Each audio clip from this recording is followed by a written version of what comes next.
mendengarkan podcast ini. Kita sering mendengar dan mengucapkan kata kebaikan. Kebaikan. Berbicara mengenai kebaikan. Apa ukuran kebaikan itu?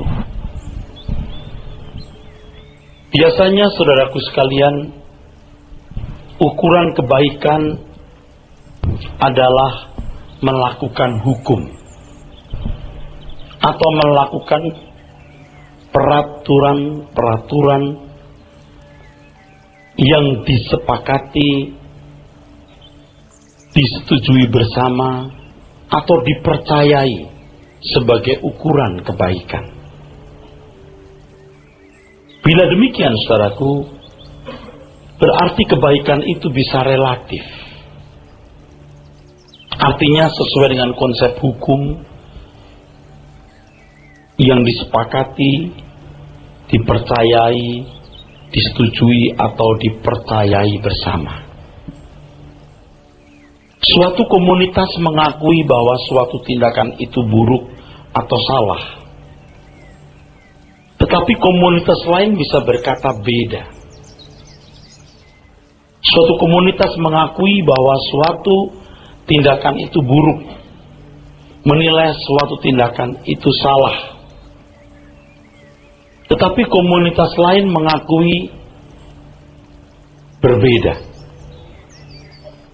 Hal ini sangat tergantung dari konsep mereka masing-masing. Jadi saudaraku sekalian, kebaikan itu juga tergantung subjeknya. Dengan demikian, saudaraku, kebaikan itu bisa bersifat subjektif. Dalam hal ini, orang Kristen tidak bisa mengukur orang lain dengan ukuran kita, yaitu hukum kasih yang sempurna yang Tuhan ajarkan dan Tuhan kehendaki dalam hidup kita. Antar orang Kristen sendiri, saudara, belum tentu memiliki kesamaan memandang apa yang baik. Sebab kalau saudara membaca kitab Perjanjian Baru, Tuhan Yesus tidak merumuskan syariat apa yang baik dan buruk menurut hukum atau peraturan. Tuhan mengajarkan agar kita mengasihi Dia dengan segenap hati, segenap jiwa, segenap akal budi, segenap kekuatan. Lalu bagaimana menerapkan hukum kasih itu dalam kehidupan kita secara konkret, itu pasti berbeda-beda. Interpretasi masing-masing itu pasti berbeda. Jadi di antara orang-orang Kristen sendiri belum tentu konsep kebaikan itu sama. Tentu berdasarkan penafsiran mereka terhadap ayat-ayat kitab suci. Apalagi kalau kita menilai orang lain, pasti tidak ketemu. Saudaraku sekalian, jadi bicara mengenai kebaikan itu bisa relatif, sesuai dengan konsep masing-masing mengenai kebaikan. Bisa subjektif, tergantung penafsiran masing-masing orang terhadap apa itu baik dan buruk. Di kalangan orang Kristen sendiri belum tentu, saudaraku, orang punya konsep yang sama mengenai kebaikan. Satu kelompok orang Kristen memandang begini ini rohani, tapi yang lain berkata itu tidak rohani, yang rohani itu begini, bisa beda. Ketika Tuhan menciptakan Adam dan Hawa, manusia pertama ini tidak diajar untuk melakukan suatu kebaikan tertentu. Jadi sebelum manusia diciptakan, Tuhan tidak membuat hukum-hukum, peraturan-peraturan. Bagaimana seharusnya manusia hidup? Kalau Tuhan membuat peraturan-peraturan,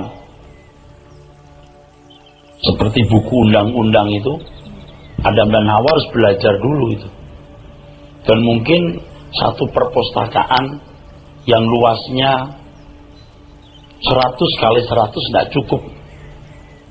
Sebab kasus itu bukan 1001, bisa miliaran kasus.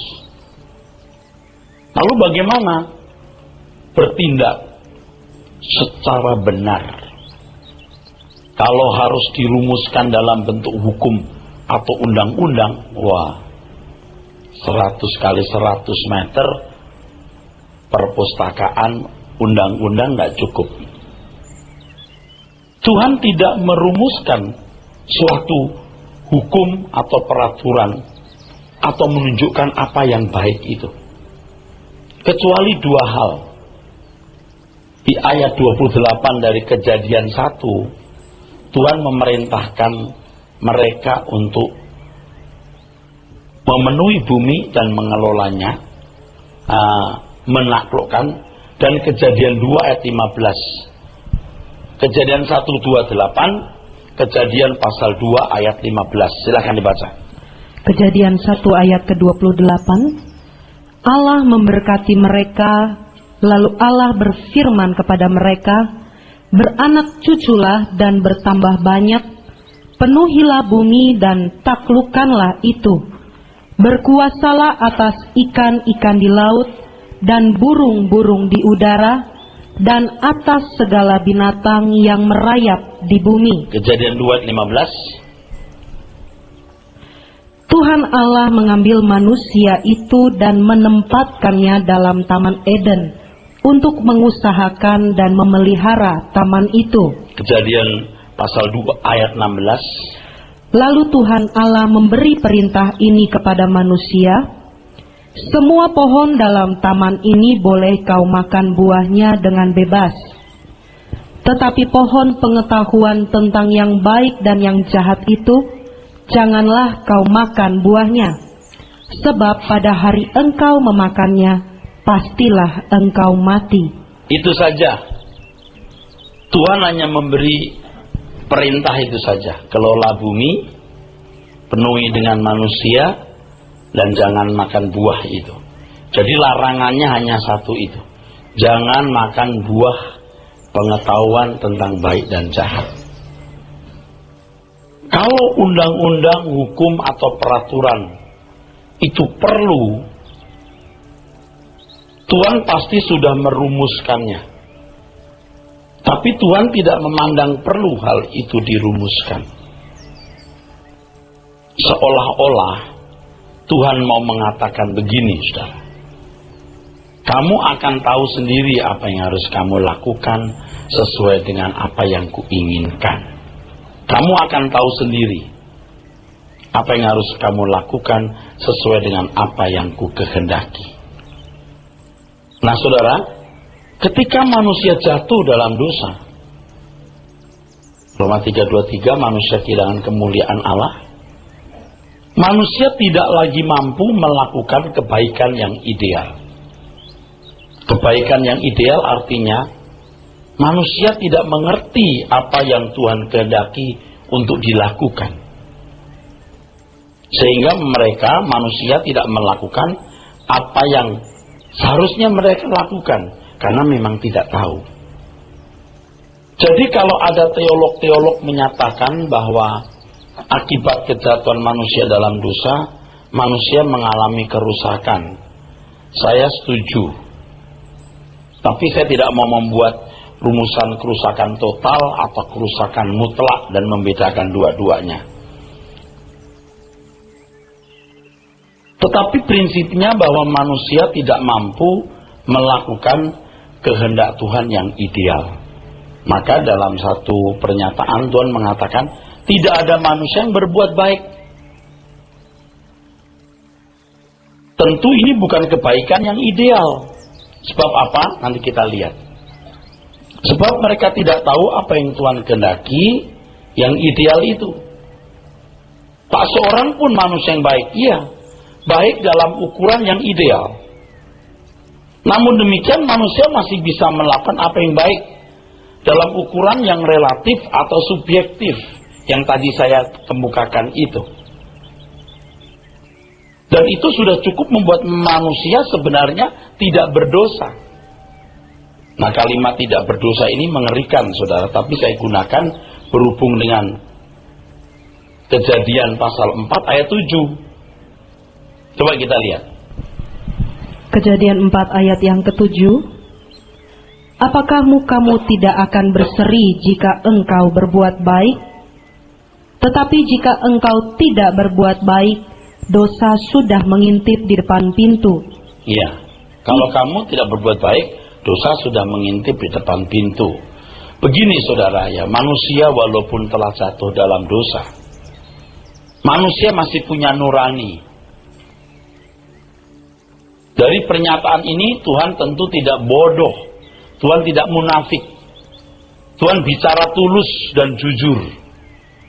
Coba teruskan. Ia sangat menggoda engkau, tetapi engkau harus berkuasa atasnya. Engkau harus berkuasa atas dosa itu, atas kesalahan tersebut. Berkuasa, marshal, yang artinya dominion, governor, reign, berkuasa, memerintah. Dalam terjemahan King James Version, rule over, atau menguasai. Kau masih bisa. Kenapa Anda bisa? Kau masih bisa. Kalau Tuhan mengatakan ini, Tuhan pasti tidak munafik. Setuju? Kalau Tuhan mengatakan ini, pasti Tuhan bicara benar. Amin. Memang tidak mampu melakukan kehendak Tuhan yang ideal. Nanti kita melihat bahwa manusia perlu ada hukum, maka dikasih Taurat, beri pagar. Tapi untuk umat perjanjian baru tidak perlu lagi hukum itu. Kenapa? Sebab harus dikembalikan kepada kemampuan mengerti kehendak Tuhan yang ideal, apa yang baik, yang berkenan, dan yang sempurna. Oke, nanti kita akan bicara ke situ.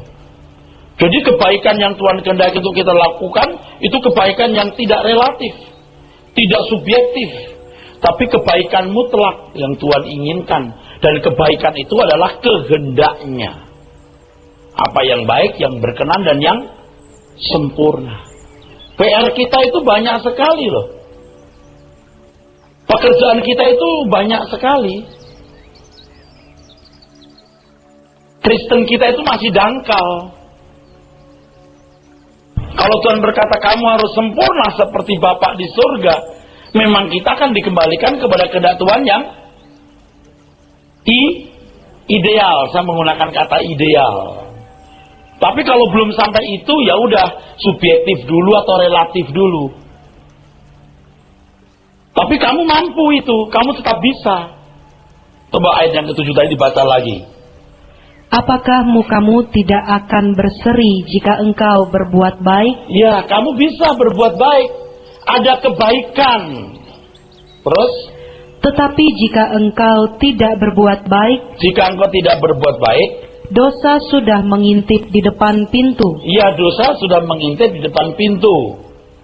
Ia sangat menggoda engkau. Nah, dosa di situ ketidaktaatan. Ketidaktaatan sudah menggoda.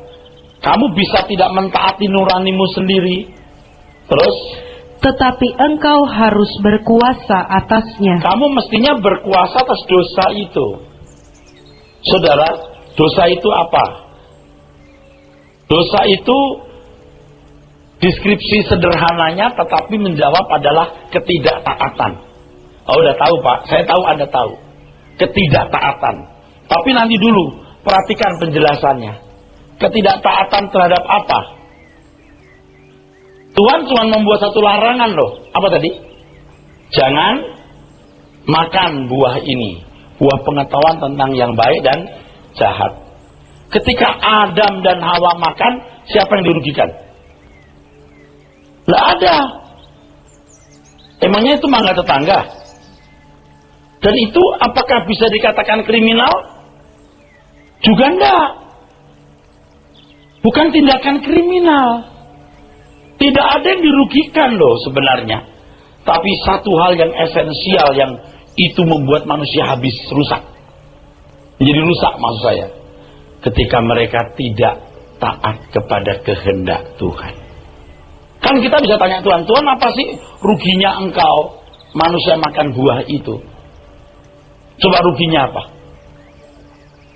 Nggak ada mestinya. Tetapi kejahatannya adalah ketika manusia tidak mentaati penciptanya, tidak melakukan kehendak Tuhan yang ideal. Jangan makan buah itu. Kamu boleh makan semua buah di taman ini. Kok cuma satu saja kamu tidak nurut? Ini masalahnya bukan buah jenis apa yang dimakan itu, beracun atau tidak beracun.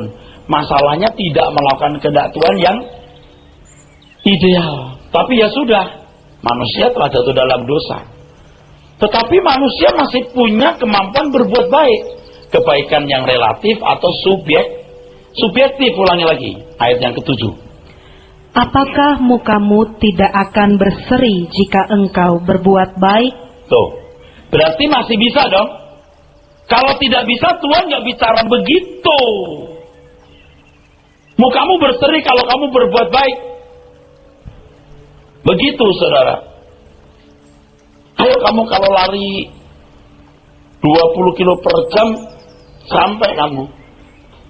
Padahal yang ngomong ini tahu dia nggak akan mampu 20 km per jam. Mampunya cuma 2 km per jam. Kan jahat yang ngomong begitu. Tuhan tidak jahat. Tuhan tahu manusia masih bisa berbuat baik. Terus kalimat terusnya, tetapi jika engkau tidak berbuat baik, ya, dosa sudah mengintip di depan pintu. Ya, dosa itu artinya ketidaktaatan. Tapi bukan ketidaktaatan kepada kehendak Tuhan yang ideal. Itu udah ndak bisa. Tetapi manusia masih memiliki sisa-sisa nuraninya untuk melakukan apa yang baik. Apa yang baik. Nanti saya sambung dengan penjelasan berikut, nanti akan saudara pahami. Saudaraku, jadi sebenarnya masih bisa rule over, menguasai atau memerintah. Kamu bisa kok menguasai atau memerintah. Contohnya siapa? Henok. Henok seorang anak manusia yang tentu telah mewarisi sinful nature, kodrat dosa dari Adam. Tetapi di hadapan Tuhan, Henok masih dianggap memenuhi kriteria untuk menjadi sahabat Tuhan. Gimana tuh? Jadi kita tuh mestinya rela ada orang yang boleh masuk kehidupan yang akan datang nanti walaupun tidak mengenal Kristus. Sebab untuk mengenal Kristus Anda bukan hanya punya kebaikan yang subjektif atau yang relatif, tetapi yang mutlak, yaitu kehendak Tuhan yang ideal. Dan tentu tempat kita berbeda. Walaupun kita selamat bukan karena kedudukan, bukan karena kita cari kedudukan. Di Kejadian 5:24 itu, Henok itu punya anak, ngurus anak, cari nafkah. Kira-kira Henok bisa berbuat salah enggak? Salah kecil-kecil atau marah atau kelebihan emosi? Kayaknya bisa, kayaknya sih, logikanya kayaknya bisa. Atau mungkin enggak, oke deh enggak usah dikatakan bersalah. Tetapi ternyata masih mampu Henok itu bergaul dengan Tuhan sampai diangkat. Nanti kalau kita bicara soal Elia lebih heran lagi. Elia itu ada brengseknya enggak? Ada. Dia ngomel-ngomel kepada Tuhan. Habis membunuh 450 Nabi Baal, bisa berkata, Tuhan mati aja aku dah. Aku sendiri di sini, mati saja aku. Kita saja enggak pernah berbuat kayak Elia loh. Rasanya saya enggak pernah loh marah sama Tuhan seperti Elia. Tapi kalau saya dan saudara emang enggak boleh, karena standar kita kebaikan yang ideal, itu kehendak Allah itu. Elia diangkatnya. Ini fakta loh. Saudara mau nolak, mau tidak nolak, faktanya begitu. Musa itu nggak ditemukan jasadnya ya. Ada satu perikop mengenai mayat Musa yang diperebutkan. Itu bukan mayat secara fisik. Nanti dalam masa khotbahkan. Sangat besar kemungkinan Musa juga diangkat. Nggak ditemukan kuburnya, tapi bukan karena itu. Memang tidak diangkat. Kalau iblis hanya memperebutkan mayat Musa, mayat dalam arti fisik, untuk apa mayat itu? Oh, supaya jangan Iblis sengaja mau ambil mayatnya supaya Musa dipuja-puja oleh manusia berdosa. Bisa alasan itu. Tetapi sebenarnya jasad di situ artinya bukan fisik. Oke, tapi tidak usah diperdebatkan soal Musa. Henok, Elias sudah memberikan verifikasi yang tegas bahwa Tuhan begitu toleransi terhadap keadaan manusia yang tidak sempurna itu. Dengan kenyataan ini kita tidak bisa mengatakan bahwa manusia mengalami kerusakan total, tidak bisa. Tetapi manusia tidak mampu melakukan kebaikan yang ideal, yaitu kehendak Allah. Jadi kita tidak bisa mengatakan manusia tidak bisa berbuat dosa sama sekali, tidak bisa. Kalau kita mengatakan tidak ada yang baik, semua berdosa, itu harus dilihat konteksnya. Harus dilihat konteksnya. Kalau cuma lihat ayat itu, lalu tutup mata terhadap ayat yang lain, salah. Dia memaksakan doktrinnya, ya. Oleh sebab itu kita hendaknya tidak menghakimi bangsa-bangsa lain atau orang non-Kristen, ya, yang tidak tahu kehendak Tuhan yang ideal dengan ukuran kita. Kemudian memberi kesan seolah-olah mereka begitu rusaknya sehingga pasti semua neraka. Nah, saudaraku, dari zaman Adam sampai zaman Musa, sebenarnya manusia tidak tahu hukum dan peraturan apa yang patut dilakukan. Hanya Musalah orang pertama yang diberi wahyu Tuhan untuk menulis Tauratnya. Torah artinya hukum. Dan saudara harus memiliki pemahaman bahwa hukum itu diberikan itu juga dalam rangka untuk melestarikan umat Israel. So dari umat itu yang pertama akan lahir Mesias. Yang kedua, umat itu menjadi monumen abadi bahwa Allah yang benar, Allah Abraham, Ishak dan Yakub itu Allah Israel. Ya, kalau saudara belajar misi Patim, undang-undang sipil atau syariatnya bangsa Yahudi, itu tidak bisa kita pakai, sangat harafiah. Kalau perempuan haid harus begini begitu. Nah, perlu kita teknologi modern sudah bisa menyelesaikan dengan sederhana dan mudah.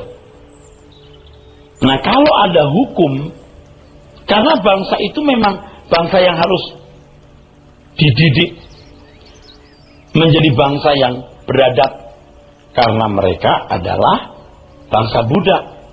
Bangsa budak selama 430 tahun. Nah, Tuhan menyatakan diri kepada bangsa Israel, menjadikan mereka umat pilihannya yang diperkenan mengenal hukum-hukumnya. Nah, hukum-hukum itu juga bisa menjadi cermin dari keberadaan Allah yang Maha Kudus, terutama Dekalog, 10 perintah Tuhan itu. Dan 10 perintah Tuhan itu kan menjadi dasar dari semua perundang-undangan yang ada, baik misi Patim maupun Hukim. Misi Patim itu syariatnya atau undang-undang sipilnya, dan Hukim itu undang-undang ibadahnya. Dekalog itu cermin dari keberadaan Allah yang Maha Kudus. Dan ternyata bangsa-bangsa di dunia ini memiliki pemahaman yang mirip, mengerti Dekalog. Kalau undang-undang yang pertama sampai keempat memang eksklusif untuk orang Yahudi. Jangan ada pada muala lain, jangan membuat patung, betul? Jangan menyebut namaku dengan sembarangan, ingatan gurusan hari, sahabat. Tapi 6, 7, 8, 9, hormati orang tuamu, jangan membunuh. Itu bangsa-bangsa di dunia ternyata juga punya. Taurat juga tertulis di hati mereka. Itu yang namanya subjektif dan relatif. Sebab bagaimana mereka memahami nurani mereka dan menjadikan hukum, baik yang tertulis maupun tidak tertulis, itulah hukum. Dan kalau saya boleh beranikan ngomong, itulah kehendak Allah untuk mereka. Tetapi relatif, tidak mutlak. Sebab undang-undang atau hukum yang tertulis maupun non tertulis hanya menjadi budaya. Itu tidak mewakili kehendak Tuhan yang sempurna. Mewakili kehendak Tuhan yang relatif dan subjektif sesuai dengan kemampuan dari bangsa tersebut atau orang tersebut. Tapi Tuhan mengizinkan, toleransi, tidak apa-apa, itu mampunya. Yang diberi banyak dituntut banyak, yang diberi sedikit dituntut sedikit. Tuhan menyatakan diri kepada bangsa Israel itu luar biasa. Itu juga umat pilihan Allah. Dekalog itu pencerminan dari keberadaan Allah yang Maha Kudus. Nah, baru ada misi tatim atau syariat agama, lalu undang-undang ibadah. Kalau menyembah Tuhan itu bagaimana? Nah, saudaraku sekalian, hukum yang diberikan Tuhan kepada bangsa Israel itu hanya menjadi tutor sementara. Apa tutor? Pembimbing sementara. Sampai mereka nanti menjadi akil balik, itu pada zaman penggenapan ketika Tuhan Yesus datang, dan mereka mengerti apa yang baik, yang berkenan dan yang sempurna seperti yang dikehendaki oleh Tuhan. Nah, nanti kita akan bahas ini secara khusus. Sekarang kita balik dulu. Pertanyaan, bagaimana dengan bangsa-bangsa yang tidak mengenal Allah yang benar? Allah Abraham, Allah Ishak, dan Allah Yakub. Dan mereka juga tidak memiliki Taurat. Tahukah saudara bahwa Ayub itu bukan orang Yahudi? Ayub itu bukan orang Yahudi. Ayub itu bukan orang Yahudi. Ada sebelum zaman Abraham. Di Alkitab ada Imam Jitro, ada Bileam, yang juga disebut hamba-hamba Allah, yang bisa memberkati atau mengutuki. Betul? Bukan orang Yahudi. Faktanya ada. Kita tidak bisa tutup mata begini. Faktanya ada. Ternyata secara rahasia Tuhan pun juga berurusan dengan semua manusia di muka bumi. Dan ditemukan orang-orang saleh di antara mereka. Tapi dengan kebaikan yang subjektif dan relatif. Kalau dikatakan dalam kitab Ayub, ia menjauhi kejahatan. Kejahatan macam apa yang dipahami dia itu? Pasti kejahatan yang subjektif, relatif, sesuai dengan persepsi mereka. Ayub saleh. Oke, baca dulu ayat pasal 1, dibaca coba. Kalau Anda tanya, Pak, kenapa nggak banyak? Halo, Pak, kenapa nggak banyak? Nggak diungkapkan banyak kisah mengenai orang-orang saleh di luar bangsa Israel. Ya enggak lah. Kenapa enggak? Sebab kitab itu kitabnya orang Yahudi. Itu kitabnya orang Yahudi. Orang Yahudi tidak akan menganggap bangsa lain itu sebagai bangsa yang terhormat. Yang terhormat itu hanya mereka. Tetapi toh demikian tetap muncul nama-nama itu. Yang nggak bisa dikatakan orang kafir sama sekali. Sebab mereka juga bisa mengenal Allah. Ayo pasal 1 ayat berapa?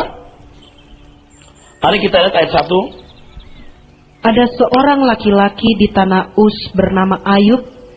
Orang itu saleh dan jujur. Ia takut akan Allah dan menjauhi kejahatan. Kau kenal? Sahabat Ayub tiga-tiganya bisa khotbah nggak? Pasti banyak nggak selain 3 sahabat tadi? Kalau dia ngajar orang lain, pasti banyak orang nggak kenal Allah. Allah macam apa yang diajarkan itu kira-kira? Alkitab katakan Allah yang benar. Pak Eras kok ngomongnya aneh-aneh sih gitu. Yang biasa-biasa aja Pak. Oh enggak, ini biasa-biasa aja. Nanti saudara akan saya larikan kepada tuntutan sebagai umat Allah yang harus mengerti kehendak Allah yang ideal. Kebaikan yang mutlak. Jadi berat. Jadi orang Kristen itu berat. Kalau cuma mau baik saja, nah agama-agama lain baik-baik tuh. Nggak tahu Ayub ini pakai agama apa itu? Tiganya teman Ayub berteologi nggak? Berteologi ya. Dari mana sumbernya? Saya pengen tahu. Saya tanya saya, mau saya jawab? Nggak tahu. Saya aja nggak tahu apalagi saudara. Artinya, ya yang saya khotbah ini kan harus menggali dulu, nggak tahu. Saudaraku sekalian, tentu mereka tidak bisa diyakini dengan ukuran kehendak Tuhan yang sempurna atau ideal. juga tidak dapat menggunakan Taurat sebagai ukurannya. Nggak bisa. Jadi kalau kita dengan sombongnya berkata, semua manusia telah jatuh dalam dosa. Betul. Rusak sama sekali. Pokoknya neraka semua. Ayub masuk surga nggak kira-kira? Berani berkata Ayub masuk neraka? Ayo, siapa Ayub? Kita tuh mesti jujur ngelihat Alkitab. Mereka tidak bisa dihakimi menurut Taurat yang tertulis. Sebab banyak untuk orang Israel. Apalagi dengan ukuran kehendak Allah yang ideal. Tidak bisa lagi karena mereka tidak akan mampu. Roma 2 ayat 12-15 dibaca. Sebab semua orang yang berdosa tanpa hukum Taurat akan binasa tanpa hukum Taurat. Ulangi. Sebab semua orang yang berdosa tanpa hukum Taurat. Yang berdosa tanpa hukum Taurat. Nanti di belakang ditulis orang yang melakukan hukum Taurat di dalam hati. Ini yang berdosa loh. Ini yang berdosa loh. Jangan berkata semua orang juga binasa. Nanti dulu. Ini yang berdosa. Ulangi dulu. Sebab semua orang yang berdosa tanpa hukum Taurat akan binasa tanpa hukum Taurat. Bagaimana orang yang tidak berdosa tanpa hukum Taurat? Ada yang berdosa tanpa hukum Taurat, ada yang tidak berdosa tanpa hukum Taurat. Apakah itu ada, Pak? Tidak ada orang yang bisa dibenarkan makan hukum Taurat. Oh, itu benar, tapi konteksnya beda ya. Memang tidak ada orang yang bisa dibenarkan oleh hukum Taurat. Gagal. Tapi jangan lupa, ada darah domba yang disembelih untuk mengatasinya. Tapi itu konteksnya beda dengan yang ini. Ini konteksnya itu hendak membicarakan kenyataan bahwa ada orang-orang yang punya Taurat di dalam hati, yang kalau dia melakukannya itu Yahudi yang benar tuh, walaupun dia bukan orang Yahudi. Kira-kira gitu, baca.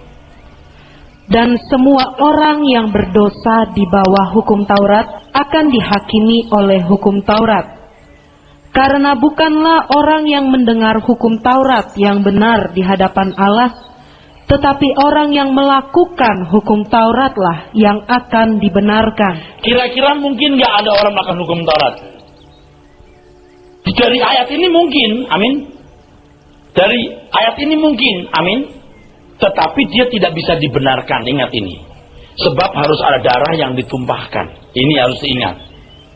Jangan lu berkata nggak ada sama sekali. Oh, nanti dulu. Dari pernyataan ini mestinya ada.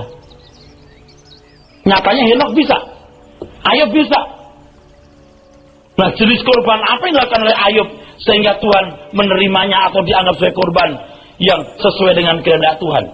Misteri juga itu. Namanya agama Ayub mungkin. Oke, terus 14.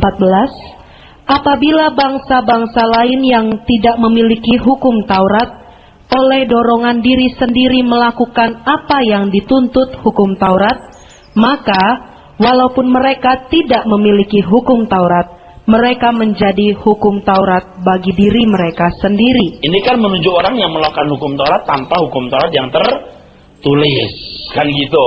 Oke, walaupun tentu nggak ada yang sempurna. Israel pun nggak ada yang sempurna kok.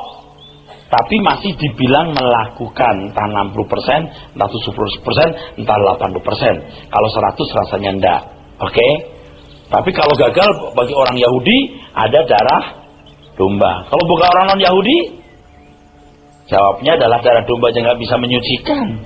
Itu kan cuma nubuatan tentang atau terhadap darah Yesus yang akan ditumpahkan. Maka Yesus disembelih untuk semua manusia.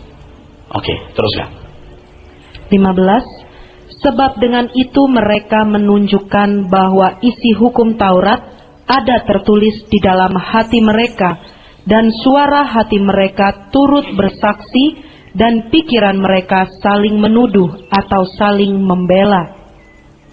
Nah, jadi mereka pun juga memiliki pergumulan moral. Pergumulan moral yang dasarnya adalah hukum Taurat yang tertulis dalam hati. Walaupun mereka tidak memiliki hukum Taurat yang tertulis di atas kertas atau sarana lain, tetapi hukum Taurat tertulis di dalam hati nurani mereka. Dengan demikian di bumi ini kita akan selalu menemukan bangsa-bangsa non-Yahudi dan bangsa-bangsa non-Kristen yang memiliki hukum, budaya atau apapun bentuknya sebagai ekspresi dari hukum Taurat yang intinya adalah kasih. Nah, kalau kita membaca Matius 25, ada orang-orang yang diterima oleh Tuhan. Kenapa? Sebab ketika aku lapar, kau berikan aku makan. Ketika aku haus, kau berikan aku. Kapan kami lihat Tuhan? Yang kau lakukan untuk saudaramu itu, kau perbuat untukku. Itu hukum kasih. Saya mau nanya, di dunia manapun ada nggak yang begitu? Ada. Orang-orang yang membela orang miskin, membela orang benar dengan mempertaruhkan nyawa. Ya ada. Apa kita anggap sepi hal begitu? Saya tidak mengatakan bahwa itu luar biasa sekali. Sebab yang luar biasa orang yang hidup di dalam kehendak Tuhan yang ideal.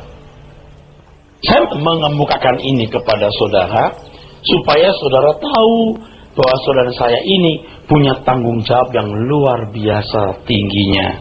Apa itu? Mengasihi Tuhan dengan segenap hati, jiwa, akal budi. Kalau segenap berarti berapa persen? 100%. Kalau begitu ada bagian nggak untuk yang lain? Nggak ada. Itu standarnya. Roma 12 ayat yang kedua. Roma 12 ayat yang kedua. Janganlah kamu menjadi serupa dengan dunia ini, tetapi berubahlah oleh pembaharuan budimu, sehingga kamu dapat membedakan manakah kehendak Allah, apa yang baik, yang berkenan kepada Allah, dan yang sempurna. Oke. Saya boleh kasih satu gambaran tapi mengerikan, saudara. Kalau suka diambil, nggak suka dibuang. Ya.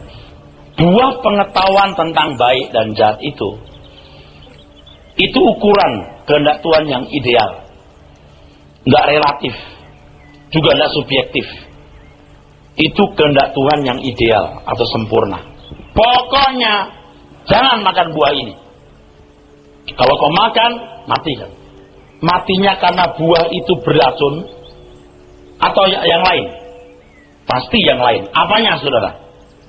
Menginjak-injak kekudusan Tuhan dan tidak mematuhi penciptanya, padahal manusia diciptakan untuk mengerti kehendak Tuhan dan melakukannya. Nah, tadi sudah saya katakan bahwa kita itu, saudaraku, diberi kuasa, maksud saya menjadi anak-anak Allah, untuk mengerti kehendak Tuhan yang ideal dan melakukannya. Dan Tuhan memberi kemampuan itu dengan membangkitkan roh manusia, roh Allah, roh dari Allah yang ditaruh dalam diri kita, dan memberikan Roh Kudus. Itu kemampuan manusia untuk bisa menjadi anak-anak Allah. Itu kemampuan manusia untuk menjadi anak-anak Allah. Sebab orang-orang yang dipimpin oleh apa? Roh Allah adalah anak-anak Allah. Jadi pohon pengetahuan tentang baik dan jahat itu ukuran kehendak Allah yang mutlak. Jangan tanya kenapa mesti begitu. Pokoknya nurut aja. Di dalam diri kita ini ternyata juga ada buah pohon pengetahuan tentang baik dan jahat. Lalu sudah saya katakan ini penjelasan bisa agak berbahaya, tapi saya pinjam. Jangan kau petik. Pokoknya lakukan kehendakku, jangan kau petik. Pohon pengetahuan tentang baik dan jahat itu adalah kehendak kita sendiri. Begitu you memetik buah itu, kamu melakukan kehendakmu sendiri, kamu tidak tunduk, kamu tidak taat kepadaku, kamu tidak melakukan kehendakku yang ideal. Kata Tuhan, kehendak Tuhan yang ideal. Ya. Tetapi saudara, kita tidak boleh samakan dengan keadaan Adam dan Hawa. Kalau Adam dan Hawa petik buah itu mati, benar. Tapi kalau kita dilatih oleh Tuhan untuk tidak memetik buah pengetahuan tentang baik dan jahat di dalam diri kita itu, alias kehendak kita sendiri, yang kita harus lakukan adalah kehendak Tuhan yang sempurna. Oleh sebab itu kita belajar mengerti apa kehendak Tuhan yang baik, yang berkenan dan yang sempurna. Tuhan melatih kita dari waktu ke waktu, dari hari ke hari, supaya kita bisa melakukan kehendak Tuhan tersebut. Sampai kita berkata, hidupku bukan aku lagi, tapi Kristus yang hidup di dalam aku. Ini satu hal yang mutlak. Sehingga setiap anak Tuhan itu no choice. Nggak ada alasan untuk berkata, nggak bisa Tuhan, mesti bisa. Oleh sebab itu, sekarang kita baru mengerti bahwa kekristenan itu tidak bisa setengah-setengah. Kita mau jadi Kristen 100% atau tidak usah sama sekali. Nah, masalahnya kan ada orang berkata begini, Pak, kok nyatanya Pak saya baik-baik begini, tapi kok Tuhan tidak marah? Enggak. Karena Tuhan dalam kesabarannya menuntun kita. Di situ sebenarnya pergumulan Roh Kudus luar biasa membimbing kita. Sampai kita itu betul-betul punya kecerdasan Tuhan. Mengerti kehendak Tuhan, apa yang baik, yang berkenan dan yang sempurna. Sehingga kita tidak perlu hukum kalau perempuan pakai rok harus sampai mata kaki atau sampai lutut. Sehingga kita tidak perlu rumusan-rumusan hukum yang 100 kali 100 meter tadi, tidak cukup. Cukup Roh Tuhan yang memimpin kita dan roh kita yang dihidupkan untuk mengerti kehendaknya. Tepuk tangan Tuhan Yesus. Tepuk tangan saya sambil ragu-ragu, apa ini saya? Enggak apa-apa. Kita kembali ke Roma pasal 8 yang sudah kita lihat beberapa waktu ini. Ayat yang ke-12. Roma 8 ayat yang ke-12. Jadi, saudara-saudara, kita adalah orang berhutang, tetapi bukan kepada daging, supaya hidup menurut daging. Ya, untuk orang-orang yang kelasnya masih tidak berhutang. Ya. Kalau kita orang-orang yang berhutang, orang-orang yang tidak berhutang, masih hidup menurut daging, tentu punya kebaikan yang relatif atau subjektif tadi. Dan Tuhan tidak bisa paksa mereka untuk mengerti kehendak Tuhan dan melakukan kehendak Tuhan yang ideal. Belum bisa. Peraturan-peraturan atau hukum-hukum saja. Tapi bisa melakukan kebaikan yang relatif atau subjektif. Tapi kalau kita ini berhutang, bukan hidup menurut daging. Nah, 13. Sebab jika kamu hidup menurut daging, kamu akan mati. Ya, kalau engkau makan buah ini, mati.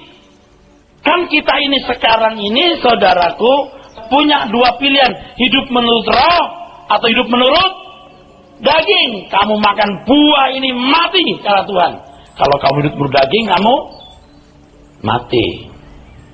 Tadi waktu saya ngomong, dalam diri kita ada buah pengetahuan tentang baik dan jahat. Selalu gitu amat. Nih, baca nih. Ulangi. Ayat yang ke-13. Sebab jika kamu hidup menurut daging, kamu akan mati. Tetapi jika oleh roh kamu mematikan perbuatan-perbuatan tubuhmu, kamu akan hidup. Ini ayat jadi hidup. Saya sebagai pembicara itu belum lulus hidup menurut roh. Saya juga belum lulus. Anda pikir saya sudah lulus? Kalau saya sudah lulus, saya diwisuda alias inna lillahi. Tetapi saya belum lulus. Saya mengajak saudara bersama-sama belajar. Pokoknya harus memilih hidup menurut roh atau menurut daging. Kalau kamu menurut daging, kamu akan mati. Kita itu punya kesempatan besar. Luar biasa. Tapi kalau kesempatan besar ini sia-siakan, ada kerugiannya juga luar biasa.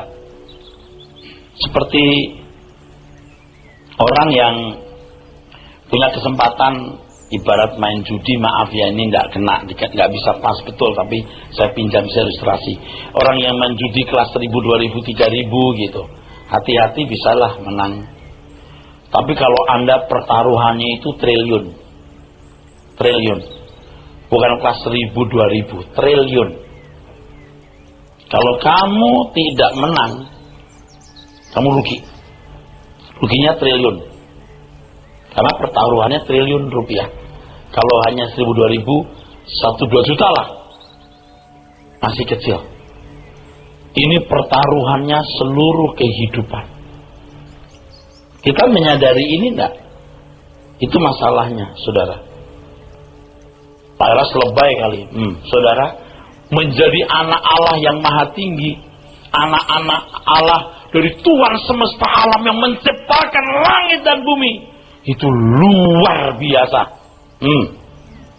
Tapi luar biasanya bukan karena kita punya hak-hak yang luar biasa berkat-berkatnya, tapi kesanggupan menjadi anak-anak Allah, mengerti kehendak Bapa dan melakukan kehendak Bapa itu, bisa cum dengan kehendak Bapa itu yang luar biasa. Makanya 70 tahun umur hidup kita itu sekolah pendidikan, sekolah kehidupan, untuk mengerti kehendak Tuhan, apa yang baik, yang berkenan dan yang sempurna. Makananku melakukan kehendak Bapa dan menyelesaikan pekerjaannya. Makananku bukan melakukan kehendakku sendiri dan menyelesaikan cita-citaku. Ayat 13, ulangi langsung 14. Sebab jika kamu hidup menurut daging, kamu akan mati. Tetapi jika oleh roh kamu mematikan perbuatan-perbuatan tubuhmu, kamu akan hidup. Semua orang yang dipimpin roh Allah adalah anak Allah. Ya, kalau dipimpin oleh bukan roh Allah, bukan anak Allah. Kalau bukan anak Allah, anak siapa? Saudara yang jawab sendiri. 15. Sebab kamu tidak menerima roh perbudakan yang membuat kamu menjadi takut lagi, tetapi kamu telah menerima roh yang menjadikan kamu anak Allah. Oleh roh itu kita berseru, ya Aba, ya Bapa. Terus. Roh itu bersaksi bersama-sama dengan roh kita bahwa kita adalah anak-anak Allah. Terus. Dan jika kita adalah anak, maka kita juga adalah ahli waris. Maksudnya orang-orang yang berhak menerima janji-janji Allah, yang akan menerimanya bersama-sama dengan Kristus, yaitu jika kita menderita bersama-sama dengan Dia, supaya kita juga dipermuliakan bersama-sama dengan Dia. Kalimat-kalimat ini yang terakhir ini cukup saya ringkas dengan satu pernyataan, bahwa kita dimampukan hidup seperti Yesus hidup. 3,5 tahun pelayanan Tuhan Yesus cukup mengilhami atau memberikan kita inspirasi untuk hidup sebagai anak-anak Allah yang maha tinggi, untuk mengerti kehendak Tuhan dan melakukan kehendak Tuhan yang ideal itu, bukan kebaikan yang relatif,